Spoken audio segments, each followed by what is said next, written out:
So hello everyone. तो स्वागत है आपका मेरे चैनल फाइनलिस्ट माइंडसेट में। तो आज हम बात करने वाले हैं student to student talk episode number 2 में। इसमें हम बात करने वाले हैं कि फेज 14 का एग्जाम पैटर्न जो चेंज हुआ है उससे एसएससी पर क्या इफेक्ट पड़ सकता है, ठीक है, और हमारे स्ट्रेटेजी में क्या अंतर हम ला सकते हैं जिससे कि हम लोगों को प्रॉब्लम ना हो। ठीक है, तो सबसे पहले बात कर लेते हैं कि जिन्हें नहीं पता है कि क्या हुआ है। तो अभी अभी फेज 14 का एक पैटर्न का नोटिफिकेशन आया है जिसमें कि कहा गया है कि 15 मिनट हर सेक्शन के लिए दिया जाएगा। पहले क्या होता था कि फुल एग्जाम 1 आवर में लिया जाता था, तो फिर जो लोग का मैथ्स वीक है वो लोग maximum to maximum time maths में देते थे और इंग्लिश और जीके में जितना जल्दी हो सके कंप्लीट करके वो टाइम मैथ्स में इन्वेस्ट करते थे। पर अब ऐसा वो नहीं कर सकते क्योंकि अब हर सेक्शन में एक लिमिटेड टाइम ही दिया जाएगा और जैसे ही ये टाइम खत्म होगा आपका डायरेक्ट सेकंड सेक्शन स्टार्ट हो जाएगा, आप फिर से पहले सेक्शन में नहीं आ सकते। अब बहुत लोगों का ये सवाल रहता है कि क्या एसएससी में भी ये चेंज आ सकता है? जैसे कि अभी नोटिफिकेशन सिर्फ फेज 14 के लिए आया है, तो क्या ये सीजीएल में भी दिख सकता है? तो इसका बहुत ज़्यादा हाई पॉसिबिलिटी है कि वो दिख सकता है।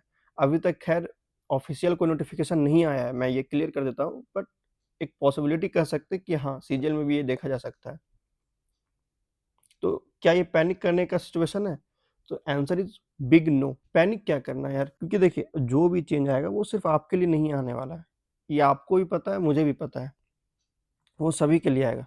अगर कोई भी पैटर्न चेंज होता है तो वो सभी के लिए होगा क्योंकि सभी लोगों ने सेम पीवाईक्यूज किए हैं, चाहे वो आप हो या मैं हूँ। सभी ने सेम मॉक्स दिए हैं, वही लिमिटेड सोर्स है मॉक्स के और वही पैटर्न में आज तक देते आए हैं। तो कोई भी चेंज आता है, कोई प्रॉब्लम आता है तो वो सभी के लिए आएगा। तो आप लोग को पर्टिकुलरली पैनिक करने का कोई ज़रूरत नहीं है।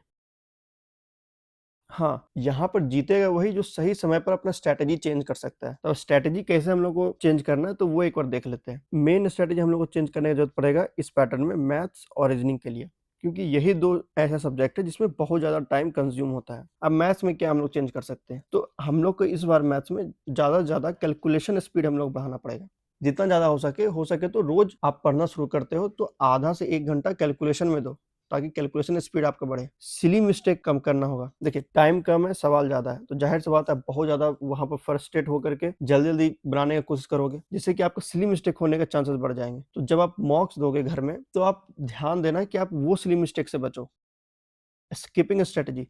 अब ऐसा बहुत सारे लोग होंगे जिसका कोई पर्टिकुलर चैप्टर बहुत ज़्यादा अच्छा होगा और बाकी कुछ-कुछ कम अच्छा होगा या नहीं अच्छा होगा। तो हम लोगों को वहाँ पर 15 मिनट में 25 से 25 सवाल नहीं बनाना है मैथ्स में, ठीक है? हम लोग मैक्सिमम से मैक्सिमम सवाल बनाना है। ये दोनों बातों में अंतर है।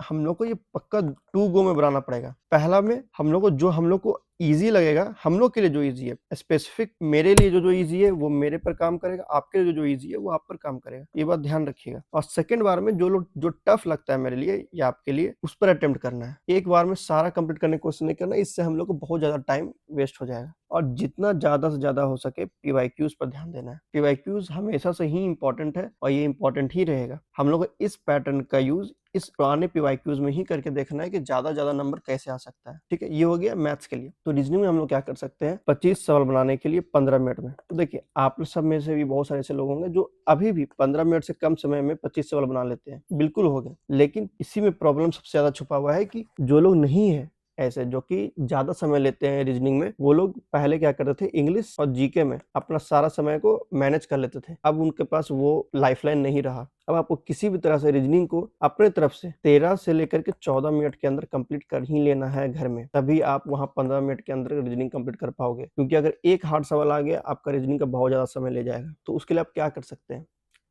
आप जितना ज़्यादा हो सके सेक्शनल टेस्ट दीजिए। ये दोनों में लागू होता है कि सेक्शनल टेस्ट जितना ज़्यादा हो सके दीजिए ये दोनों का। आपको टाइम कम से कम लगाना है ये दोनों सब्जेक्ट में। और जो भी आप मान लीजिए आप सेक्शनल दिए, आपका नंबर सीरीज़ लग रहा है कि बहुत ज़्यादा आपका टाइम कंज़्यूम कर रहा है, उसका उस वीक चैप्टर का आप अलग से 100, 150, 300 जैसा आपको ज़रूरी समझे वैसा सवाल बनाइए, लेकिन उस वीक चैप्टर में पर्टिकुलरली ध्यान दीजिए। अभी वो समय नहीं है कि आप पूरा रीजनिंग ही कंप्लीट करने फिर से बैठ जाओगे। आप पर्टिकुलरली वीक चैप्टर पे ध्यान दीजिए, अपने मॉक्स के ज़रिए देखिए कहाँ आपका वीक पोर्शन है, उस पर वर्क कीजिए। ठीक है? चलिए यहाँ हमारा वीडियो खत्म होता है। अब आप में से कुछ फ्रेशर्स होंगे और कुछ रिपीटर्स होंगे जिनका ठीक से सिलेबस भी कंप्लीट नहीं हुआ है। अगर आप फ्री में सिलेबस कंप्लीट करना चाहते हैं तो आप हमारा ये दोनों वीडियो देख सकते हैं। इसमें एक में मैंने मैथ्स का फ्री रिसोर्सेज की बात किया और एक में रीजनिंग के फ्री रिसोर्सेज के बारे में बात किया है। ये दोनों का वीडियो आपको डिस्क्रिप्शन बॉक्स में मिल जाएगा। And thank you everyone and that's all for today's video. अगर आपको किसी भी तरह से सवाल हो, कुछ सवाल जो मैं इसमें कवर नहीं कर पाया, तो आप कमेंट सेक्शन में पूछ सकते हैं। मैं जल्द से जल्द उसका आंसर देने की कोशिश करूँगा। Okay, good bye, take care.